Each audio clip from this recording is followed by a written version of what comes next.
Hey everyone, Skull902 once again for part 3 of Sonic the Hedgehog. We're at the end of Marble Zone, and let's just unpause here.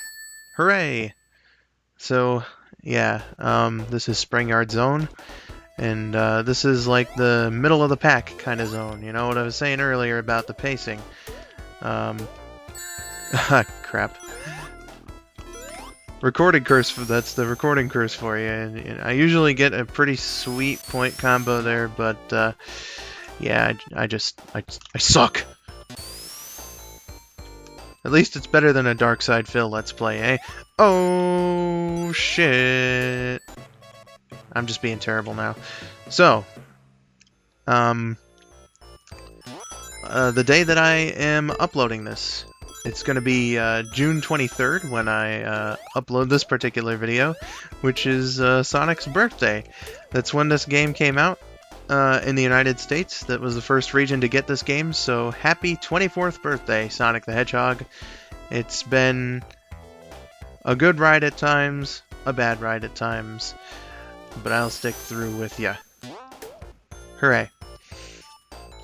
So, since it is Sonic's birthday, or it will be when I upload this video, I guess I will talk a little about my first experiences with Sonic. And, well, if I went into full depth with that, we'd be here for a while, but when I became a fan of the series, it was in 2007, and I was watching a lot of videos on YouTube about Sonic. I don't know the exact sequence of events, but I met a friend who was also really into Sonic, and she taught me everything I needed to know about the series, basically, and that was pretty fun.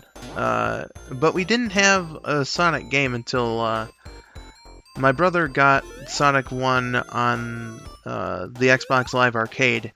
I don't know if it was a day that it came out, but it was, you know, right when it came out, just about the same time. So I played a bit of that, but I didn't really get to play on my brother's Xbox 360 for, you know, a good amount of time. So my first real experience with Sonic, like, you know, playing this game and others, I'd say is the September of 2007, and I think the exact date actually was September 18th. I remember it being a Tuesday, and that, in fact, was a Tuesday that year. I got a memory like that. I don't know, whatever. We got the Sonic Mega Collection for the Nintendo GameCube, and even though I was totally god-awful at the games, I really liked them. And I remember for a while, I couldn't actually get past this zone because I thought because I felt the boss was too hard. I was just, you know, being shitty at the game, but, you know, whatever. So yeah, this is how shitty a video game player I am, folks. I had been playing this game for 5 years. So I like first got to experience it in 2007, and I didn't beat it until 2012. I shit you not.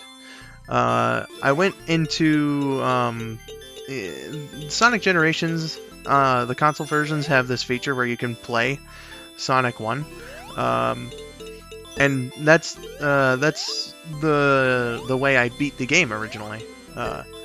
Was I went and did the Genesis controller. I went in, played Sonic 1, and I finally beat it in 2012.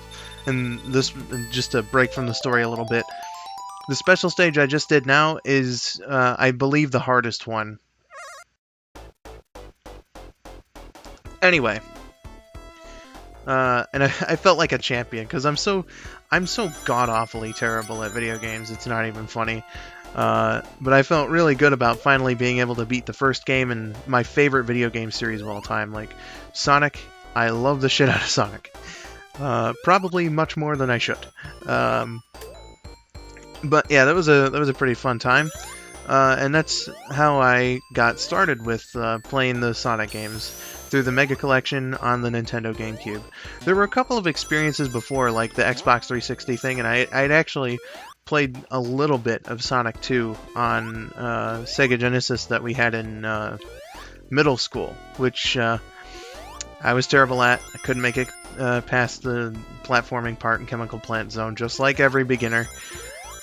But yeah, September 2007 was my start in playing Sonic games consistently.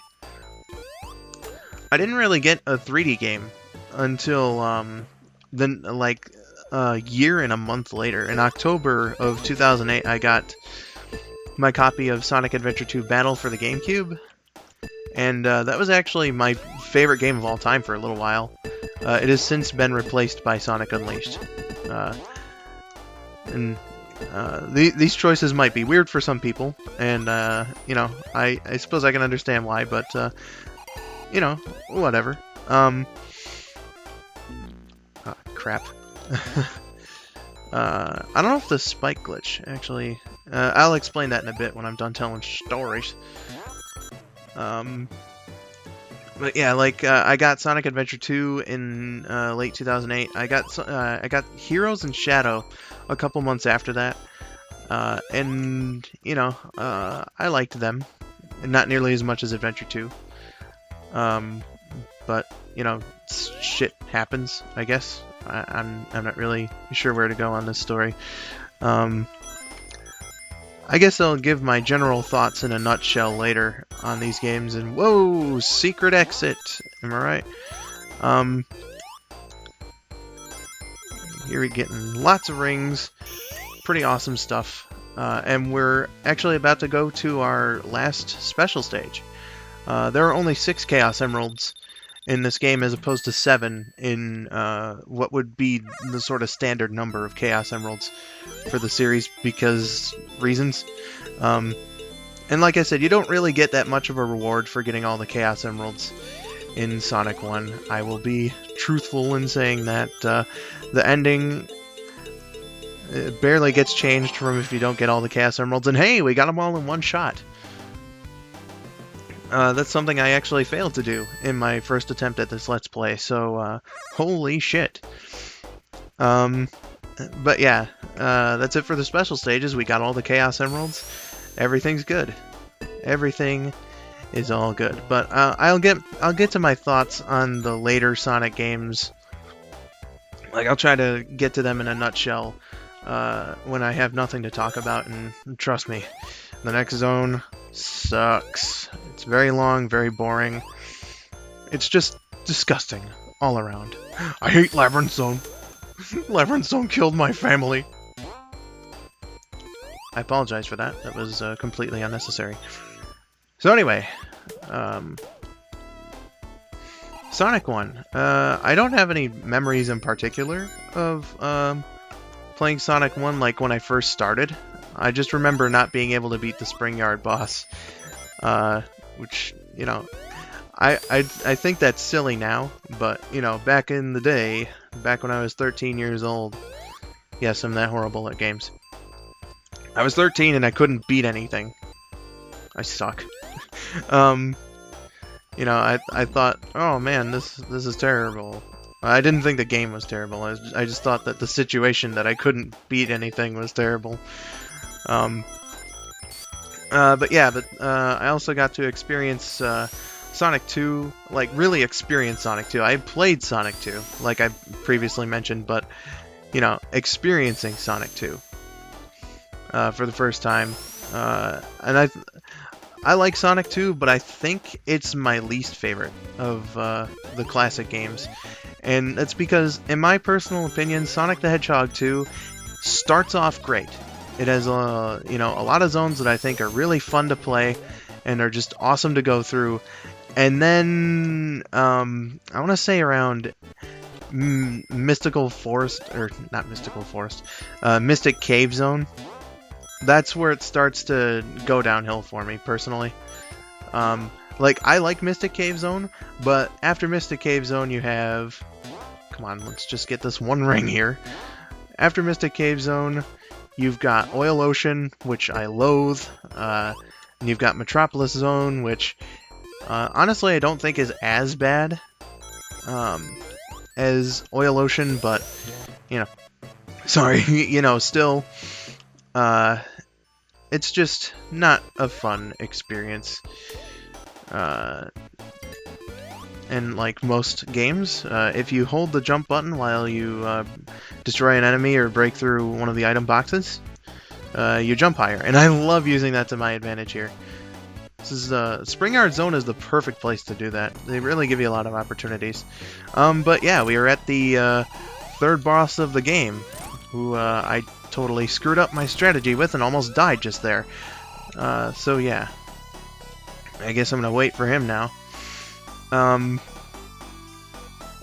So Sonic 2, like, I liked it.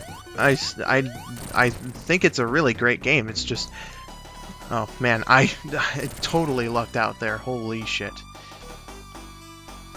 Let's see if I can try to get him here. There we go. I'll tell you more about my thoughts on other Sonic games in part 4. But yeah, that's it for Spring Yard Zone. We are halfway done with the game now. Holy shit. Thank you all for watching, and I will see you in part 4. So, see you later.